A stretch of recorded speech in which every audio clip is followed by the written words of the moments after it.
Hello everyone, welcome to my YouTube channel let's get up knowledge. तो student, आज हम देखने वाले हैं क्लास 12 ज्योग्राफी के important 3 mark question specially for your term 2 examination. Students, ये हमारा पार्ट 3 वीडियो है और पहले के पार्ट की वीडियो की लिंक मैं आपको डिस्क्रिप्शन बॉक्स में दे दूंगी, तो आप वहाँ से जाकर मेरी प्रीवियस वीडियोस देख सकते हैं। And if you are new to my channel then don't forget to subscribe my channel, ताकि आपको ऐसे ही इन्फॉर्मेटिव अपडेट्स टाइमली मिलती रहे। तो चलिए शुरू करते हैं आज का video. Chapter number 6 secondary activities. अब हम इस चैप्टर के इंपॉर्टेंट 3 मार्क क्वेश्चन डिस्कस करेंगे।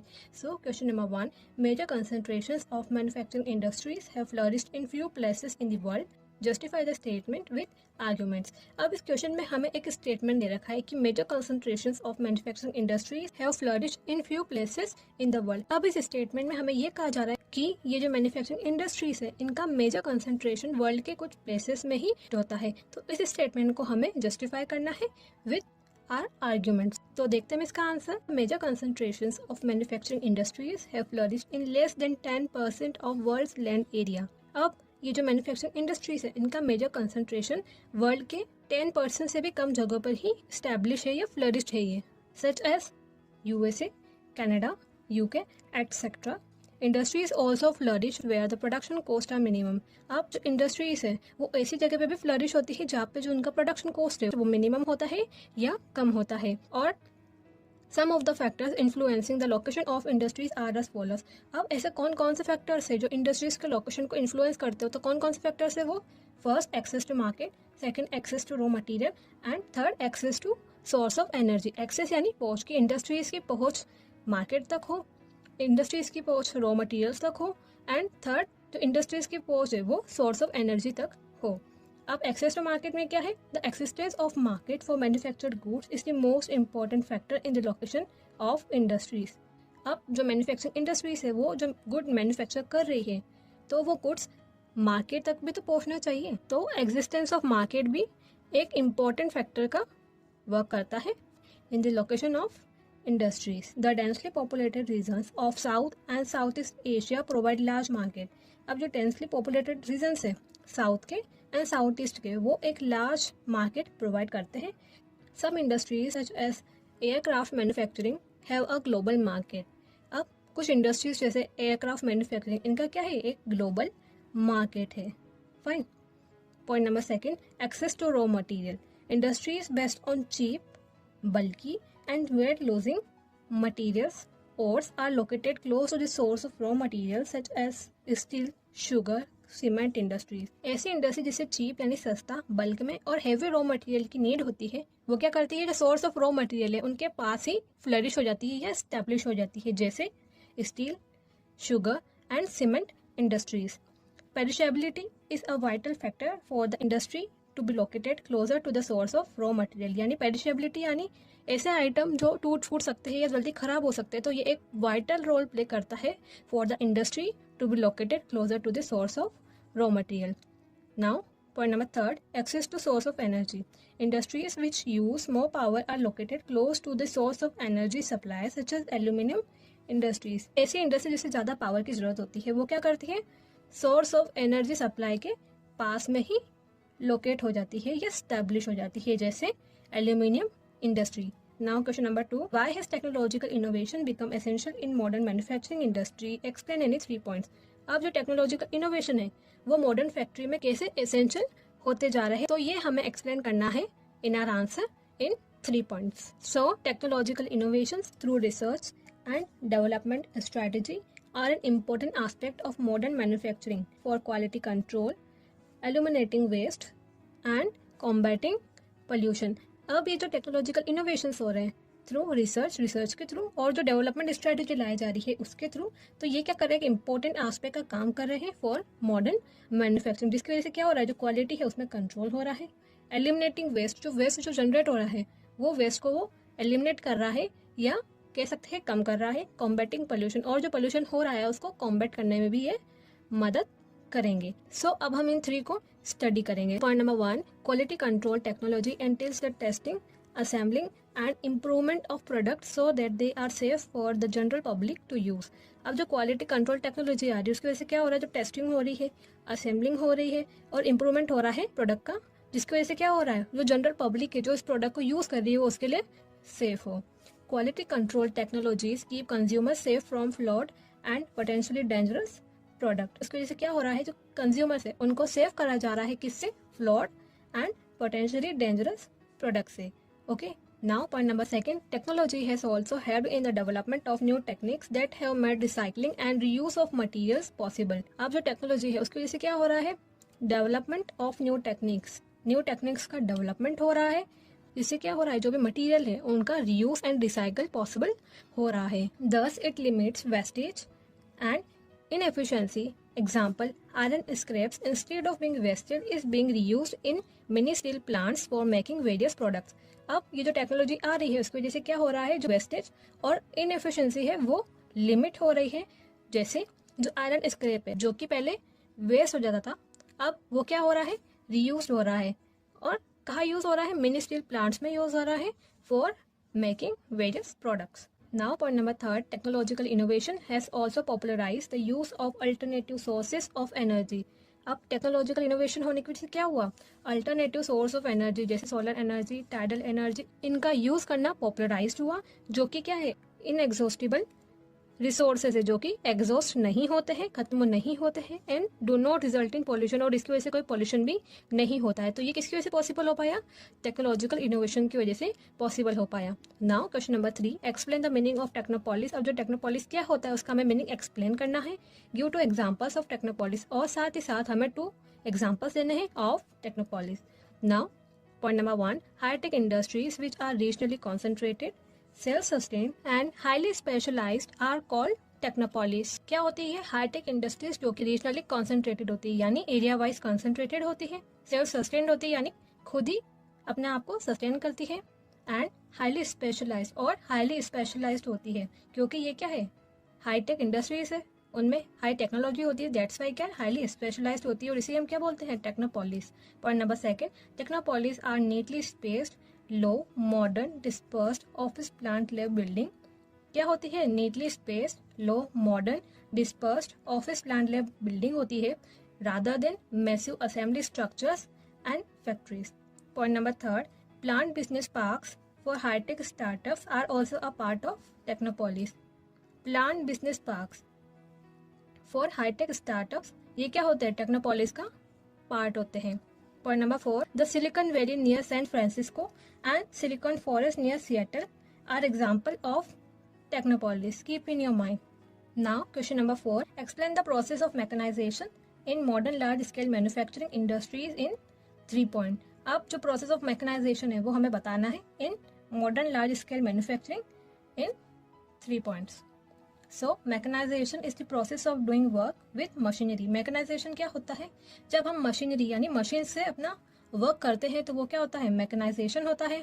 और mechanization is comparatively a new concept in modern large scale manufacturing industry. क्या है ये मैकेनाइजेशन, एक न्यू कॉन्सेप्ट है in modern large scale manufacturing industries. और ये जो मैकेनाइजेशन जो प्रोसेस है उसमें क्या क्या इंक्लूड होता है। Point number 1, replacement of manual implements of labour in sectors of material production. अब जो मैन्युफैक्चरिंग इंडस्ट्रीज है उनमें जो मटेरियल प्रोडक्शन हो रहा है उसमें जो मैनुअल इम्प्लीमेंट्स थे लेबर के वो रिप्लेस कर दिए गए हैं थ्रू मशीनरी। कहने का मतलब ये, जो पहले जो वर्क मैनुअल होता था वो अब क्या हो गया है, मैकेनाइज हो गया है। Point number 2, mechanisation of industry promotes rational and economical use of raw and processed materials and power, reduction of prime cost and improvement of product quality. जो मैकेनाइजेशन ऑफ इंडस्ट्री है वो क्या प्रमोट करता है, जो रॉ मटेरियल है और जो प्रोसेस मटेरियल है और साथ ही साथ जो पावर है उनका रैशनल और इकोनॉमिक यूज प्रमोट करता है। जो प्रोडक्ट है उसकी जो कॉस्ट है उसमें रिडक्शन प्रमोट करता है या रिडक्शन लाता है, और साथ ही साथ जो प्रोडक्ट क्वालिटी है उसमें भी इम्प्रूवमेंट हमें देखने को मिलता है through mechanisation of industry. Third, in addition to improvement and replacement of equipment and production process, mechanization of production is closely linked to a rise in the level of workers' skills and production organization and to the use of methods of scientific organization of labour. Production process और जो equipment है उनमें improvement और replacement होने के साथ साथ हमें क्या देखने को मिला, rise in the level of worker skills. जो वर्कर है उनकी स्किल्स में राइज देखने को मिला, प्रोडक्शन ऑर्गेनाइजेशन हुआ और साइंटिफिक ऑर्गेनाइजेशन ऑफ लेबर हुआ। Now question number 5, differentiate between primary and secondary activities. जैसा कि मैं हर बार अपनी वीडियोस में बोलती हूँ कि जब भी आपके पास डिफरेंस वाला क्वेश्चन आए, आप ट्राई कीजिए कि अपने आंसर को टेबुलर फॉर्म में रिप्रेजेंट कीजिए, जिससे क्या होगा, आपका प्रेजेंटेशन अच्छा भी लगेगा और साथ ही साथ जो एग्जामिनर है उनको आपके डिफरेंस के पॉइंट इजीली मिल जाएंगे, जिससे आपको पर्टिकुलर क्वेश्चन में अच्छे मार्क्स मिलने के चांसेस बढ़ जाएंगे। सो मैंने भी आपको ऐसे ही करके बताया है, primary activities and secondary activities. तो प्राइमरी एक्टिविटीज़ में फर्स्ट पॉइंट है, primary activities pertains to the extraction of raw material from the earth surface. Earth surface से जो हम रॉ मटेरियल एक्सट्रैक्ट करते हैं उस एक्टिविटी को क्या बोलते हैं, प्राइमरी एक्टिविटीज़। अब सेकेंडरी एक्टिविटी क्या होता है, secondary activities include industries that transform raw material into finished goods having higher value. अब सेकेंडरी एक्टिविटी क्या होती है कि जो अर्थ से जो रॉ मटेरियल निकला, उस रॉ मटेरियल को फिनिश्ड गुड्स में ट्रांसफॉर्म करने की एक्टिविटी क्या होती है, सेकेंडरी एक्टिविटी। और साथ ही साथ ये जो फिनिश्ड गुड्स होते हैं उनकी रॉ मटेरियल से हायर वैल्यू होती है। Fine. Now point number second, these activities include, अभी जो प्राइमरी एक्टिविटीज है इसमें क्या क्या इंक्लूड होता है, hunting, gathering, fishing, forestry etcetera. और जो सेकेंडरी एक्टिविटीज है इसमें क्या क्या इंक्लूड होता है, manufacturing, cotton textile from cotton and iron and steel from iron ore. Now point number third, primary activities are almost the only source of food supply and raw material for industry. अब जो ये primary activities है ये एकमात्र एक ऐसा source है जिससे फूड सप्लाई होता है और इंडस्ट्री तक रॉ मटेरियल पहुंचता है। फाइन।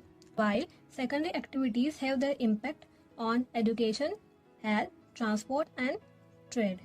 तो क्या होता है, जो सेकेंडरी एक्टिविटीज है उसका इम्पैक्ट हमें कहाँ देखने को मिलता है, in education, health, transport and trade. Now chapter 7, tertiary and quaternary activities. अब हम इस चैप्टर के इंपॉर्टेंट 3 मार्क क्वेश्चन डिस्कस करेंगे। So question number 6, explain any 3 characteristics of tertiary activities. अब हमें जो टर्शरी एक्टिविटीज है उसके 3 कैरेक्टरिस्टिक्स बताने हैं। So point number 1, tertiary activities mean rendering services. Tertiary activities उसका मतलब क्या होता है, रेंडरिंग सर्विसेज, अपनी सर्विसेज रेंडर करना यानी सर्विसेज देना। This mainly includes activities like transport, trade and commerce, communication, education, hospital services, general health care and other activities of rendering various services. तो कौन कौन सी एक्टिविटीज इंक्लूड होती है in tertiary activities, transport, trade and commerce, communication, education, hospital services, general health care और दूसरी activities जिसमें services render करना पड़ता है। तो ये सब टर्शरी एक्टिविटीज में इंक्लूड होता है। Point number 2, tertiary activities are not directly involve in the processing of physical raw materials. मतलब ये जो टर्शरी एक्टिविटीज है इनमें जो रॉ मटेरियल है उसको प्रोसेस करने का काम नहीं होता है, बल्कि इसमें क्या होता है, provision of services rather than producing goods. ये क्या करता है सेक्टर, ये सर्विसेज देता है rather than producing goods, goods बनाने या गुड्स प्रोड्यूस करने के बजाय। Now point number 3, workers engage in transport, trade and commerce are called pink collar workers. Keep in your mind, while those involved in skill-based services such as teaching and research are called white collar workers। अब जो workers transport, trade and commerce में engage होते हैं या work करते हैं वो क्या होते हैं, पिंक कॉलर वर्कर्स। और जो वर्कर्स स्किल बेस्ड सर्विसेज जैसे टीचिंग और रिसर्च इनमें वर्क करते हैं तो वो क्या होते हैं, white collar workers. Fine. Now question number 7, define the term tourism. अभी टूरिज्म क्या होता है उस टर्म को हमें डिफाइन करना है। Explain any 3 factors that attract tourist in the world. और साथ ही साथ हमें 3 फैक्टर्स भी बताने हैं जो वर्ल्ड वाइड जो टूरिस्ट है उनको अट्रैक्ट करते हैं। सो देखते हैं इसका answer. Tourism is travel undertaken for the purpose of recreation. Recreation means enjoyment rather than business. मतलब ये जो टूरिज्म है वो किस लिए किया जाता है, for the purpose of enjoyment और for the purpose of recreation rather than business. It has become the world's single largest tertiary activities in total registered jobs of 250 million and total revenue of 40% of the total GDP। अब ये जो tourism है वो world single largest tertiary activity बन गई है, जिसमें क्या हो रहा है या जिसने टोटल कितनी जॉब रजिस्टर करी है 250 मिलियन और टोटल कितना रेवेन्यू रजिस्टर किया है, टोटल जीडीपी का 40%। This data you have to keep in your mind. Tourism fosters the growth of infrastructure industries, retail trading and craft industries। अब जो टूरिज्म है उसकी वजह से क्या हो रहा है, जो इंफ्रास्ट्रक्चर इंडस्ट्रीज है उसमें हमें ग्रोथ देखने को मिल रहा है, रिटेल ट्रेडिंग और जो क्राफ्ट इंडस्ट्रीज है इनमें भी हमें ग्रोथ देखने को मिल रहा है। In some regions, tourism is seasonal because the vacation period is dependent on favorable weather conditions, but many regions attract visitors all around the year. आपको रीजंस में क्या होता है, जो टूरिज्म है वो सीजनल होता है क्योंकि जो वेकेशन पीरियड है वो किस पर डिपेंड करता है, फेवरेबल वेदर कंडीशंस की। जब फेवरेबल वेदर कंडीशंस होगी तभी वेकेशन पीरियड लगेगा। तो इसी वजह से क्या होता है, कुछ रीजन्स में टूरिज्म सीजनल होता है और बहुत सारे रीजन्स ऐसे भी है जहाँ पर क्या है, जो टूरिज्म है वो सीजनल नहीं होता है और वहाँ पे जो विजिटर्स है वो साल भर या all round the year visit करते हैं। Now factors that attract tourist to a particular place are first transport, second history and art and third landscape. तो ट्रांसपोर्ट क्या इंपॉर्टेंट रोल प्ले करता है in tourism? The opening up of tourist areas has been added by the improvement in transport facilities. अब ये जो tourist areas है वहाँ पर टूरिज्म किस पर डिपेंड करता है, ट्रांसपोर्ट फैसिलिटीज पर डिपेंड करता है कि जो पर्टिकुलर एरिया है वहाँ पर कैसे ट्रांसपोर्ट फैसिलिटीज अवेलेबल है। अगर अच्छी है तो वहाँ पर लार्ज नंबर ऑफ विजिटर्स आएंगे या विजिट करेंगे, पर अगर टूरिस्ट एरिया में अगर ट्रांसपोर्ट फैसिलिटी अच्छी नहीं है तो क्या होगा, टूरिस्ट एरिया अच्छा और अट्रैक्टिव होने के बावजूद भी क्या होगा, लोग वहाँ विजिट नहीं करेंगे। सो ट्रांसपोर्ट एक इम्पॉर्टेंट फैक्टर के जैसा काम करता है to attract tourist. Travel is easier by car with better road system. अगर रोड सिस्टम अच्छा होगा तो क्या होगा, कार हो गया, कोई भी रोड ट्रांसपोर्ट है उसके थ्रू ट्रैवल करना विजिटर्स के लिए इजी हो जाएगा। और इसी के साथ साथ हमें एक्सपांशन इन एयर ट्रांसपोर्ट भी देखने को मिल रहा है ताकि क्या हो, जो विजिटर्स है वो पर्टिकुलर टूरिस्ट एरिया में वो लार्ज नंबर में विजिट कर सके। दैट्स वाई जो ट्रांसपोर्ट है वो टूरिस्ट को अट्रैक्ट करने में एक इम्पॉर्टेंट फैक्टर है। Point number second, history and art. The history and art of an area have potential attractiveness. अब किसी भी एरिया की हिस्ट्री और आर्ट क्या करता है, एक पोटेंशियल अट्रैक्टिवनेस का काम करते हैं to attract the tourist.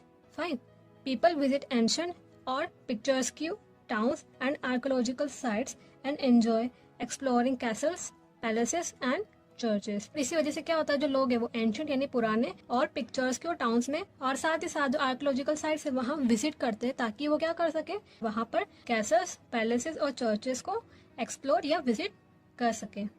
Third, landscape. Many peoples like to spend their holidays in an attractive environment. बहुत सारे लोग क्या करते हैं, उनकी जो हॉलीडेज है कहाँ स्पेंड करना पसंद करते हैं, जहाँ पर अट्रैक्टिव एनवायरमेंट हो, विच ऑफ्टन मीन्स माउंटेन्स, जहाँ mountains, lakes, spectacular sea coast and landscape हो, वहाँ पर विजिट करना पसंद करते हैं जिनमें मैन के थ्रू कोई भी चेंजेस नहीं करे गए हैं।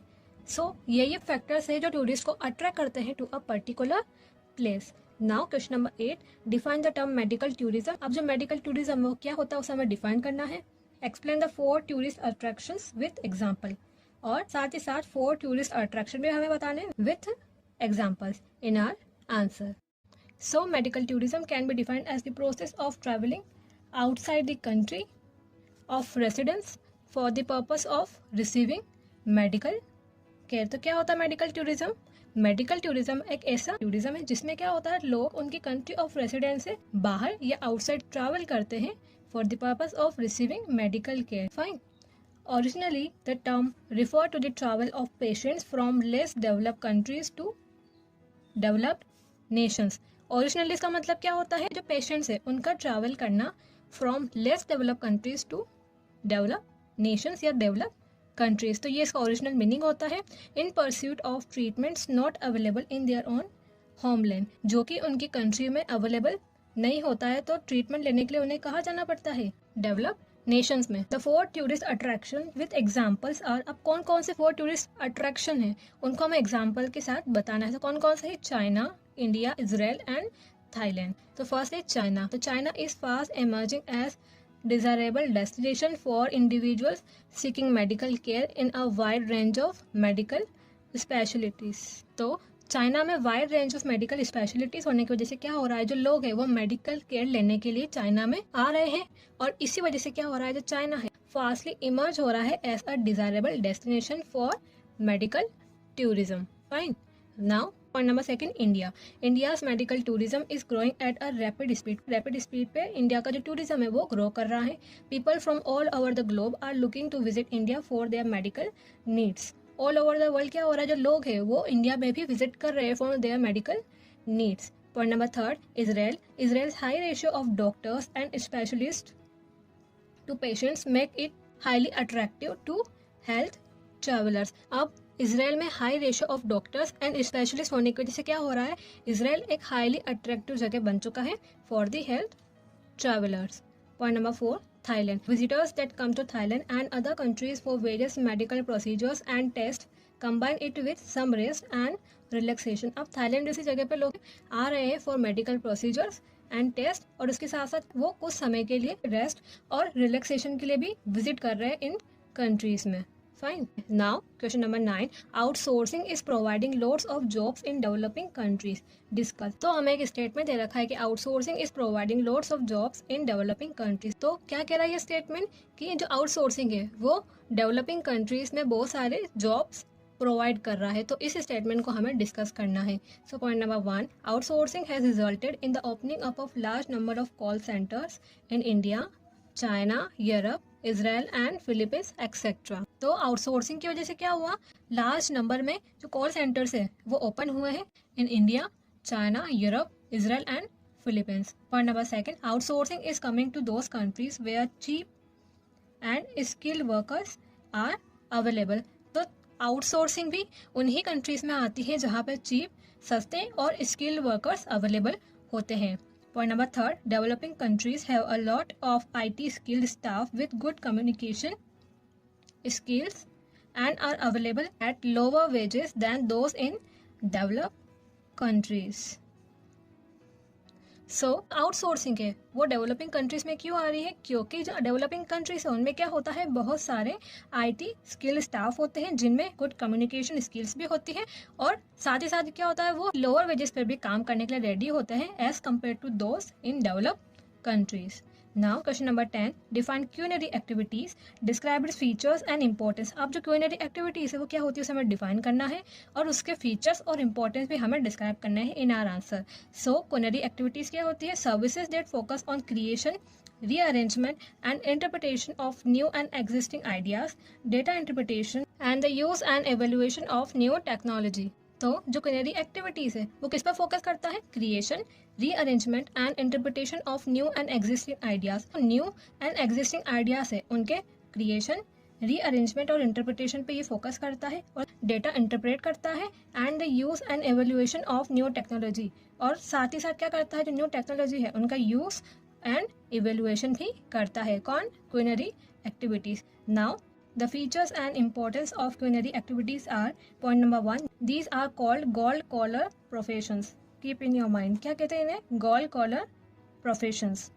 point number 2, they are special and highly paid skills of senior business executives, government officials, research scientists, financial and legal consultant. तो कौन कौन परफॉर्म करता है quinary activities, senior business executives, government officials, research scientist, financial and legal consultant, क्योंकि इनके पास क्या होता है, स्पेशल स्किल्स होती है जिसकी वजह से ज़्यादा पैसा मिलता है, या हाईली पेड पर्सनस होते हैं ये।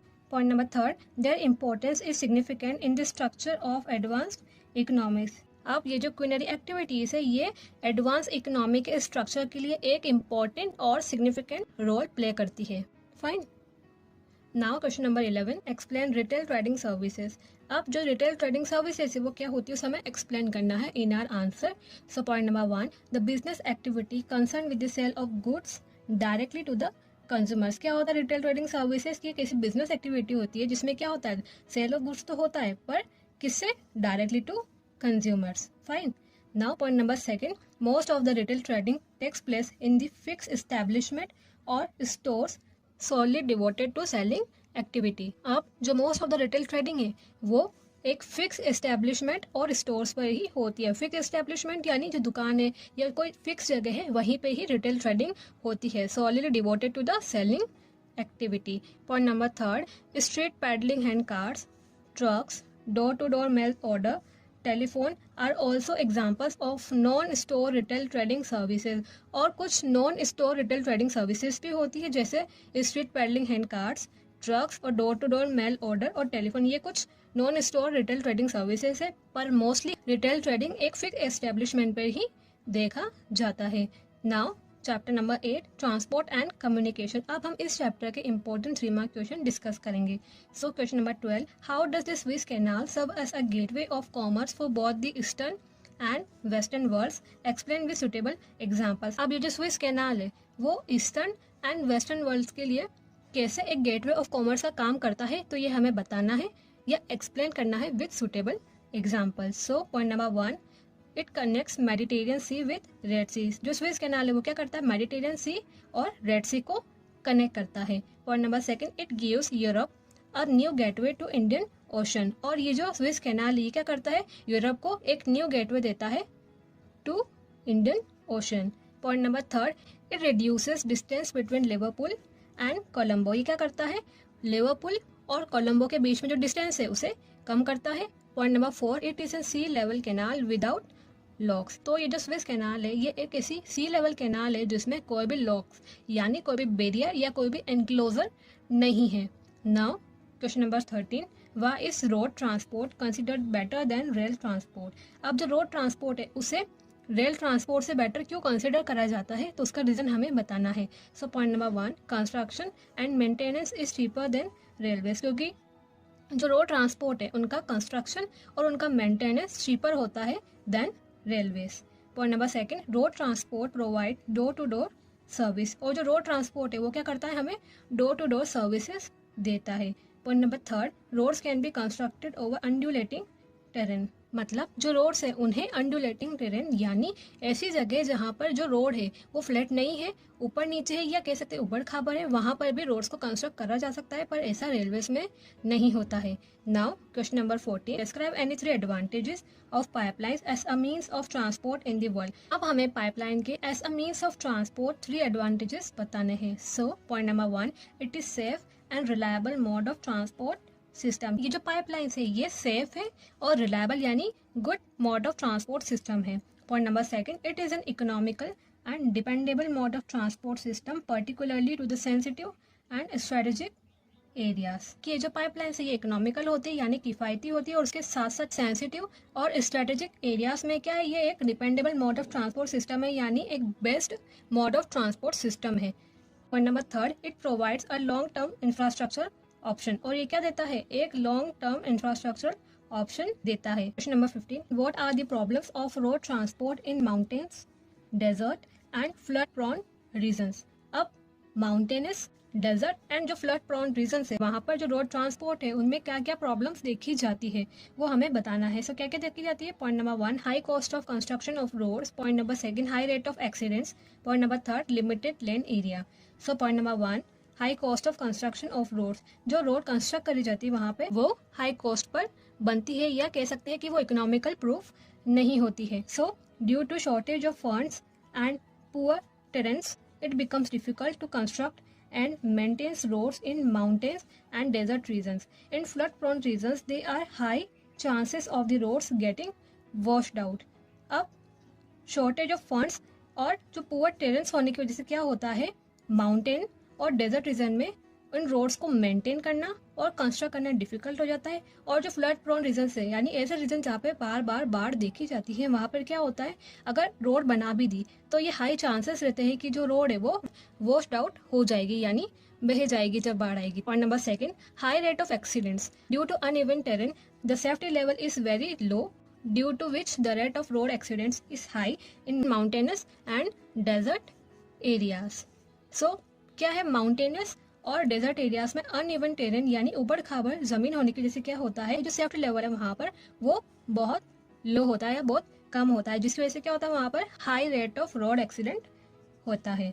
Now point number 3, limited land area. In mountainous regions, desert areas and flood prone regions there is very limited space left for the construction of proper and safe roads. अब जो mountainous regions, desert areas और जो flood prone regions है वहाँ पर क्या होता है, जो रोड कंस्ट्रक्शन के लिए बहुत लिमिटेड स्पेस ही मिलता है जहाँ पर एक प्रॉपर और सेफ रोड कंस्ट्रक्ट करी जा सके।